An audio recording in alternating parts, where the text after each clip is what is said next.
नमस्कार, आप सबका स्वागत है। मेरा नाम है विराट मौर्य और मैं आशा करता हूँ आप सब बहुत अच्छे होंगे। ये बात तो हम सब जानते होंगे कि भारत का इतिहास बहुत प्राचीन और गौरवशाली है। भारतीय इतिहास में काफ़ी ऐसे सम्राट हुए जिन्होंने भारत को शक्तिशाली और सोने की चिड़िया बनाया था। इन्हीं महान सम्राटों में चंद्रगुप्त मौर्य को भी गिना जाता है। इस एपिसोड में हम बात करेंगे कुछ महान उपलब्धियों या अचीवमेंट्स की जो सम्राट चंद्रगुप्त मौर्य के नाम हैं।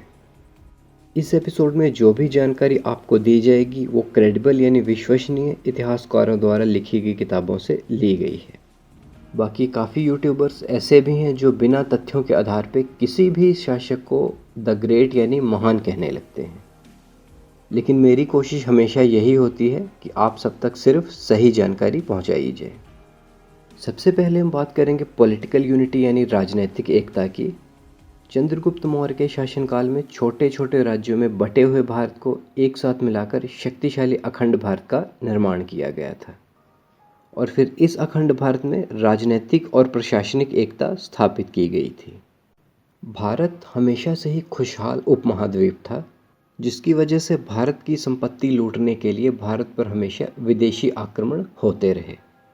अलेक्जेंडर हुण, मुगल और अंग्रेजों ने भारतीय संपत्ति लूटने के लिए ही भारत पर हमला किया था।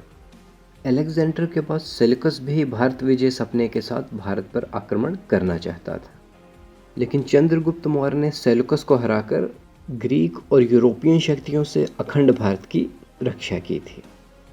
तीसरे नंबर पर हम बात करेंगे चंद्रगुप्त मौर्य की सैन्य शक्ति की।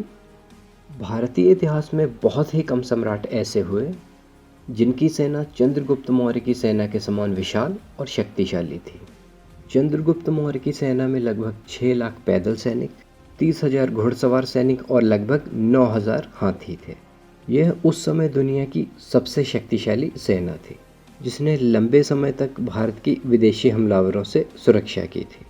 चंद्रगुप्त मौर्य ने एक विशाल साम्राज्य के निर्माण के साथ ही एक महान प्रशासक की तरह अपने साम्राज्य का विकास भी किया था।